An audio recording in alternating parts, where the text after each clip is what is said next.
Which is better, the Samsung Galaxy A13 or the Samsung Galaxy A12? Well, in this video, we're going to find out. Now to clarify, this is the 4G LTE version of the Galaxy A13. However, there is a separate model of the phone that does feature 5G connectivity. And in a separate video, I have already compared the Galaxy A13 5G versus the Galaxy A12.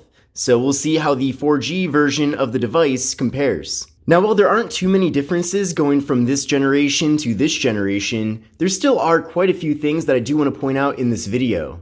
Now, the first difference is the display size.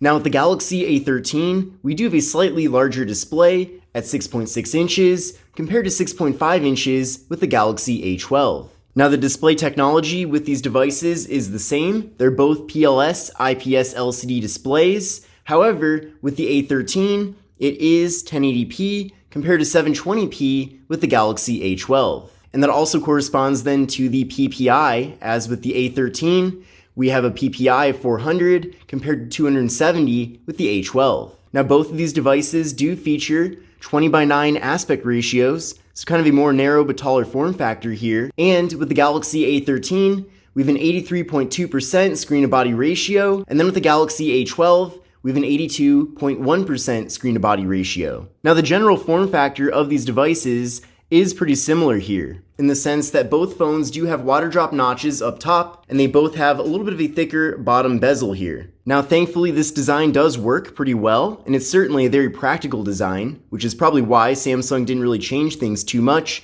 from one generation to the next. However, I would have preferred to have a hole punch for the front-facing camera instead. And in addition to that, I really would have preferred to see some sort of newer design here with the device, just to make things a little bit more interesting. Now, when it comes to the back panels, which I'll talk about more in a little bit, there are some differences here, but at least when looking at the two phones face on, they're pretty much identical. Now, both devices do feature 8 megapixel front-facing cameras, and both phones feature 32 gigabytes of internal storage and microSD card expansion. Now, if you do buy these phones in other regions outside of the US, you might be getting a bit more storage, so keep that in mind. But at least if you get these phones from a carrier in the US, you are going to be getting 32 gigs, so at least we do have microSD card expansion. However, the internal 32 gigabytes probably is really not enough with these phones, especially in 2022, as apps have really gotten a lot larger in size. Now, neither of these two phones have wireless charging, so that is a bit unfortunate, and that is a feature that I do like to use with phones that do have it. However, it does make sense that there is no wireless charging, considering that these are very low-end handsets. Now, both devices do feature fingerprint sensors on the power button, so we'll give this a try first with the Galaxy A13. So we'll give that a try right now, and there we go. And we'll try it with the A12. There we go. Now, they aren't necessarily the most responsive fingerprint sensors out there, but they do at least work well enough, and I do appreciate for phones that are as low-end as these, that we at least do have that feature. Now, in addition to that, both phones do support Face Unlock, so I do appreciate that we do have multiple methods for getting into the devices. Now, taking a look at the camera modules in the back of the phones, both devices do feature quad camera setups, however, there are some differences. Now, with the A13, we have a 50 megapixel main camera, compared to the A12, we have a 48 megapixel main camera. And then as far as the ultra wide and depth sensing macro cameras go, they do have the same megapixel specification. So both phones have 5 megapixel ultra wide angle cameras.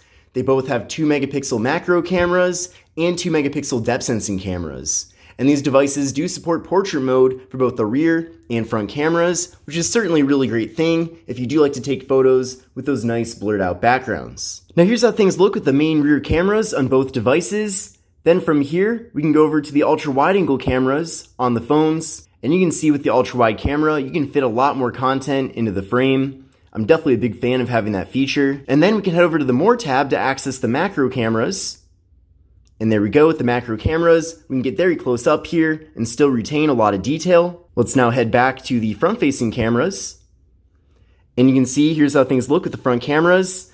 There's also a group selfie mode as well, which does crop out a little bit. And then we also have portrait mode for the front cameras as well. And of course, also with the rear cameras. So we'll do this with the rear cameras now. And you can see we do indeed get those nice blurred out backgrounds. Now, I will say in general, I think the cameras are better with the A13 compared to the A12.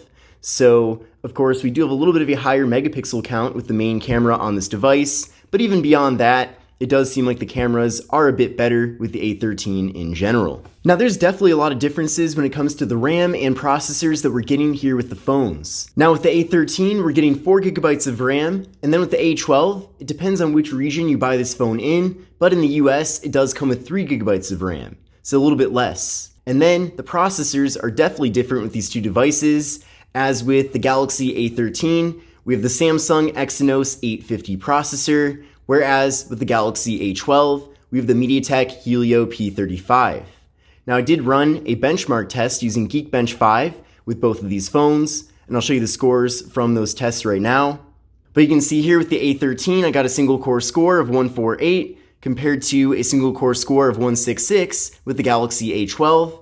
And then with the A13, I got a multi-core score of 584 compared to a multi-core score of 956 with the Galaxy A12. So these numbers definitely show that with the Galaxy A13, it is actually a slower phone compared to the A12. So when it comes to the general performance of these two devices, unfortunately, the Galaxy A13 is a step backwards from the A12, which is pretty interesting, but that is the way it is.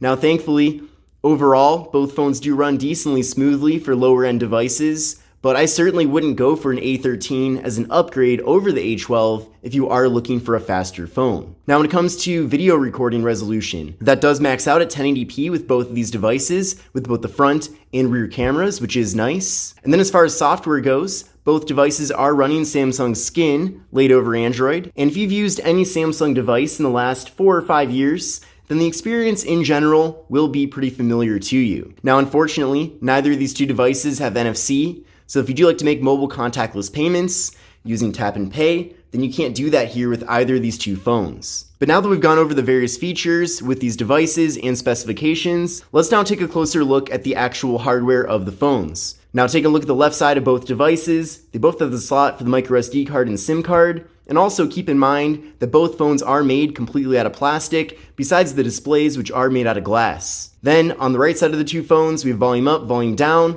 and also the power button, which doubles as the fingerprint sensor. And then up top here, we have the noise canceling microphones. And then on the bottom of both devices, we have a 3.5mm headphone jack, microphone, USB-C port for charging and data transfer, and the speaker. So a pretty similar configuration overall. And then when taking a look at the back of the devices, they both have that quad camera setup and the flash, and that's pretty much it. Now, Samsung has definitely taken a different approach when it comes to the materials used on the back of these devices. You can see with the A12, it's more of a matte finish with a nice texture here in the back, compared to the A13 where it's just a glossy finish. Now in general, I do prefer the look of the A12. I also like how this doesn't pick up nearly as many fingerprints. So I actually feel like the A13 is a step back when it comes to the actual materials here used on the back of the phone compared to the A12, which is also a bit unfortunate. So in conclusion, which of these two devices is the better choice of the two? Well, I think there's two things worth considering. The first thing is what deals are available for these two devices, because I know, especially the prepaid carriers, they're always offering a variety of different deals for different phones. Sometimes one phone is on sale, where another time another phone is on sale. So if the prices are exactly the same for these two devices, then I probably would still go for the A13, considering that we are getting better cameras with the device. However, in pretty much every other way, I do prefer the A12, and especially this material on the back.